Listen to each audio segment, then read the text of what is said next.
Alamogordo Town News on Crazy Radio. I'm Anthony Lucero. When it comes to news on 95.1 FM, weather always comes first. Moderate to heavy rain with a risk for flooding will continue for northern and central California. Heavy mountain snow in the Sierras, southern Cascades, and northern Rockies through tomorrow at least. Low pressure tracking through the Ohio Valley and off the northeastern U.S. coast tomorrow into Thursday. That's going to bring some moderate to locally heavy rain south of the track and ice and snow to the north. Closer to home, dry conditions through at least Sunday. High temperatures this week will run 10 to 20 degrees above average. They may even threaten some daily records through Friday. Winds will become breezy for the second half of the week. We'll have another look at the weather following this news. This is Range Control with roadblock information for Tuesday, February 4th. Roadblocks are subject to change without notice. There are no blocks scheduled for Highway 70, Highway 380, Owen Road, Las Cruces Gate, Nike Avenue, or War Highway. Authorities in Lincoln County arrested 2 people accused of killing 3 people and burning their bodies in a vehicle last month. Kane Mays and Cassandra Douglas each face 3 counts of first-degree murder, as well as charges of tampering with evidence and conspiracy. Mays is accused of killing 3 family members on January 22nd in Nogales. Douglas is accused of helping Mays burn their bodies in a vehicle. Authorities arrested Douglas on January 27th in Roswell, and law enforcement in Mississippi tracked down Mays. Mays also faces charges of aggravated armed burglary, arson, and 2 counts of unlawful taking of a motor vehicle. Yesterday, we played a clip of Tularosa Superintendent Todd Lindsay on a podcast saying this. I was probably the worst student, literally, in high school. I was literally graduated 25th out of 28 students in my class. You know, Lindsay, I believed you this time. I really did. There was no reason to prove it. Yet, here we are. Lindsay commented on the article posted on alamogordotownnews.org. I'm going to read you what he wrote. You're funny, and I appreciate the fact you are bringing light to this, finally exposing your unethical and moral behavior. Really great from a convicted criminal. Did you ever pay back the money? I'm sure you haven't. Have a great day, and the letter I sent crossed no lines. Okay, if Lindsay had paid maybe just a little bit more attention, he'd know the things we're about to review. I want it clear that I'm holding him to a higher standard simply because he is a school superintendent. Number 1, you use the word your, Y-O-U-R. Obviously, you don't know the difference. Y-O-U-R is a possessive adjective, while Y-O-U''R-E is a contraction for the words you are. As a superintendent of schools, you should probably know that. Number 2, you referred to Chris Edwards as both unethical and moral in the same sentence. That is what's called a contradiction. I sure hope these words I'm using aren't too big for you, but if you need help, perhaps a second grade teacher or second grade student can assist you on that. Did you mean unethical and immoral? Or perhaps unethical and amoral? Or maybe even ethical and moral? We just don't know. Number 3, the third sentence is a run-on and lacks parallel structure. Also, I want to point out that the writing style of this post and your letter are so different. Might I suggest you utilize AI for all correspondence from now on so that you don't look like a fool who graduated, where was that again? I was literally graduated 25th out of 28 students in my class. That's it. Don't! The City of Alamogordo Utility Maintenance Division will be testing water valves on New York Avenue between 8th and 10th today between 7 and noon. During this time, residents and businesses might experience lower than normal water pressure, water discoloration, or even a temporary disruption in water service. Walgreens, the Shell gas station, and residents of the 800 and 900 blocks of New York Avenue could be affected. People are joining up to talk about the possibility of opening up a Christian school in Chaparral. I spoke to Robert Gable about this. Looking at it is just a thought or idea and everything. We wanted to run by just to look into the ideas or thoughts of having a Christian school in Chaparral. We're just running that by, figure out what we could do. We're going to have John Foreman. He's a consultant, and he comes out of Las Cruces. He used to principal for over 20 years at Mesilla Valley Christian School, and he's a consultant, and he wants to come by. He'll give us a few words about letting us know what will work, what won't work, what's good, what's bad, and everything like that. We're going to have a nice big Q&A session during that time. That's happening this Saturday at 10 a.m. at the Blended Nation Fellowship, 498 McCombs in Chaparral. Guest speaker, John Foreman. Kelly Knight from the Otero County Extension Office told me about an upcoming class that may be of use to you or a loved one. On Thursday mornings in February, we're going to be hosting a program. It's called On the Road to Living Well with Diabetes. It's a total of 5 sessions, and it's all about how to help individuals who have diabetes reduce their complications of diabetes. And so we'll be covering different topics and providing participants with different tools to help them prevent those complications. 575-437-0231 for details. Well, today is Tuesday. That means we get an introspection with our good friend, Pastor Johnny Walker. Hey, this is Johnny Walker with this week's introspection. Just a little sunshine to put in your pocket. In the busy streets between headlines and deadlines, our nation has become consumed with the idea of nation building. We're constantly striving to make our mark on the world, to assert our power and dominance, and to shape the future in our image. But in our relentless pursuit of progress and success, we have lost sight of a greater purpose, a higher calling that transcends borders and boundaries.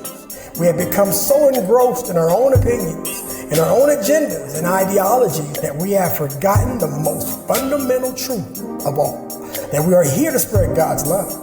Our focus has shifted away from building a heavenly kingdom, from cultivating a world of compassion, kindness, and grace. Instead, we have become mired in disagreements, divisions, and discord.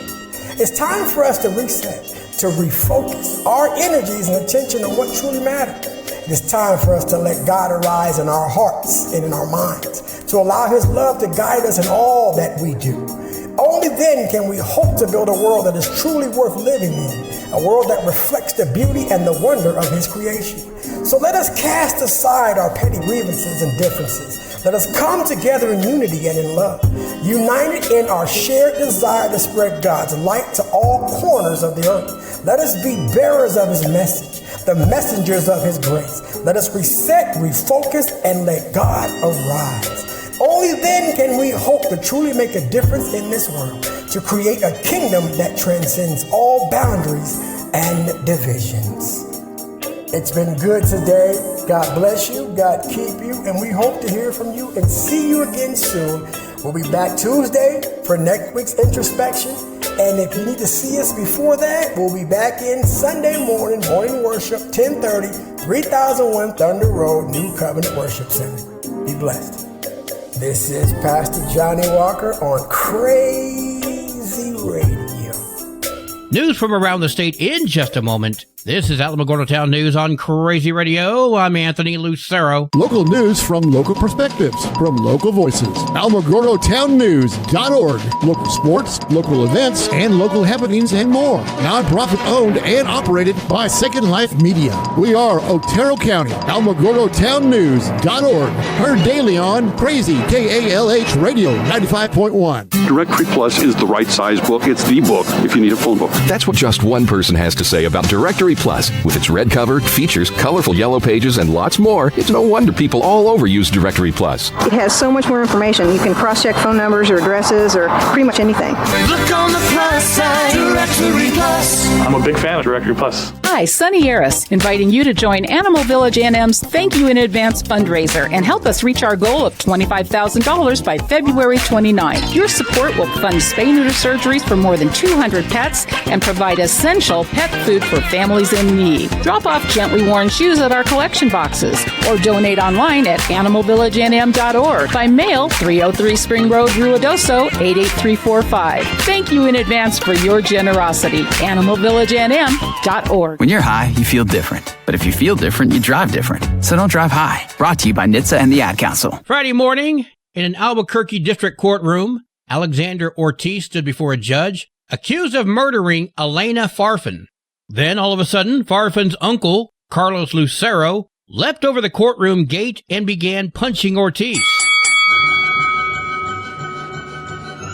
Ortiz and the officer beside him fell to the ground, and police say a second man, known as Pete Isasi, joined the brawl.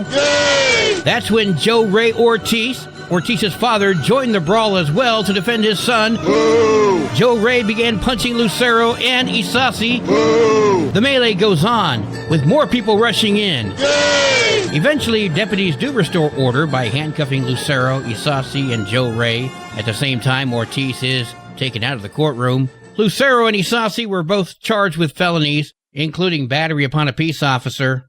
According to the criminal complaint, Lucero explained why he did it, saying, "He killed my niece like a coward," referring to Ortiz. He went on to say, "It was worth every moment."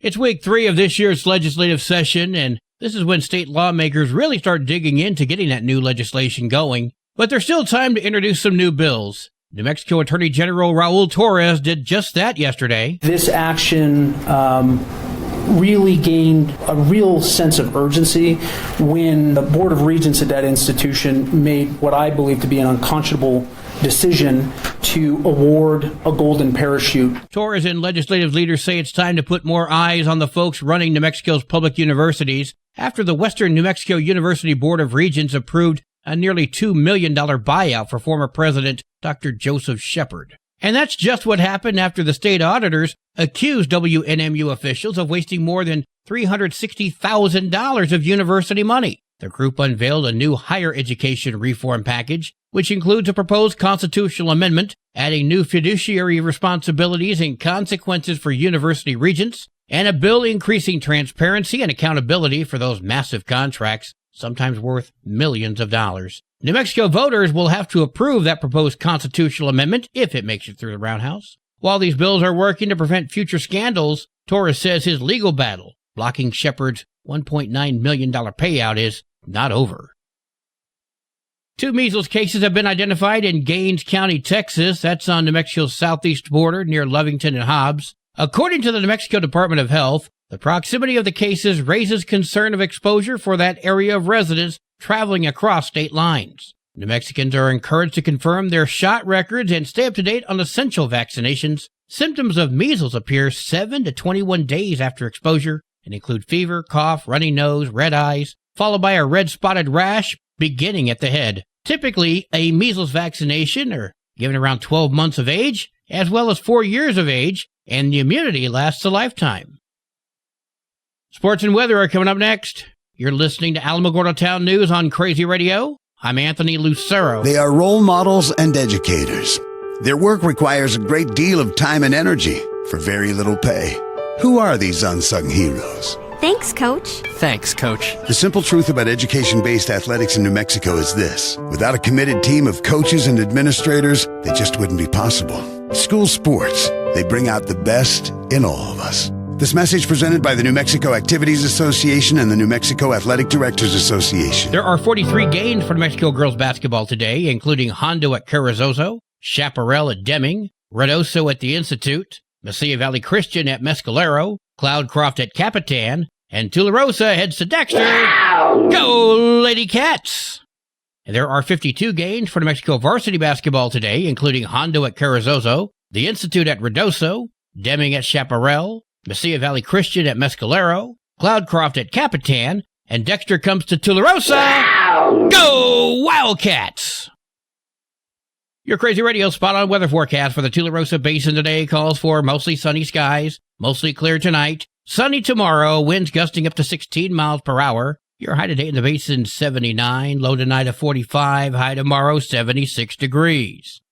In Cloudcroft, mostly sunny skies today, mostly clear tonight, winds gusting up to 21 miles per hour. Sunny tomorrow, winds gusting up to 30. Your high today in Cloudcroft, 62, low tonight of 39. Wind chills are going to make it feel like it's 31. High tomorrow, 58 degrees.